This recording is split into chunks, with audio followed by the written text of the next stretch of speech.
अॼु पाण डिस्कस कंदासीं ordinance protection of parents ordinance वालदेन जे तहफ़ुज़ बाबति ऑर्डिनेंस 2021। इहो कानून इमरान ख़ान जी दौर में सदर जी सही सां ऑर्डिनेंस जारी थियो त वालदेन मतिलबु माउ पीउ ॾाॾो ॾाॾी नानो नानी त औलाद जेका आहे उहा पंहिंजे वालदेन खे पंहिंजे घर मंझां नथी कढी सघे।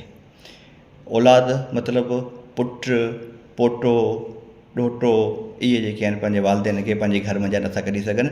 जेकॾहिं उहे पंहिंजे घर मंझां बेदख़ल कंदा, घर मंझां हुननि खे पंहिंजे वालदेन खे कढंदा त उन्हनि खे 1 साल जी सज़ा ऐं ॾंड थी सघे थो। अहिड़ी रीति वालदेन पंहिंजी औलाद खे पंहिंजे घर मंझां नाफ़रमान औलाद खे बेदख़ल करे सघनि था। जेकॾहिं वालदेन चाहिनि त पंहिंजी औलाद खे घरां कढनि ऐं जेकॾहिं हू नथा निकिरनि त पोइ हुननि ॿारनि खे जेके हुनजी औलाद आहे उनखे 1 महीनो क़ैद ऐं 50,000 रुपया ॾंड थींदी। हाणे इन कानून ते अमल करण जो जेको तरीक़ेकार आहे उहो ईअं आहे त वालदेन जेकॾहिं मुतासिर आहिनि त हू हिकिड़ी सिंपल एप्लीकेशन जेका आहे DC खे ॾींदा। हद जो हर ज़िले जो जेको डिप्टी कमिश्नर आहे उहो 7 ॾींहंनि खां 14 ॾींहंनि जे अंदरि उन ते फ़ैसिलो कंदो ऐं वालदेन सिधी रीति थाणे ते वञी बि दरख़्वास्त दाख़िल करे सघनि था। पुलिस उन ते अमल करे सघे थी, बिना वारंट जे औलाद खे गिरफ़्तार करे सघे थी।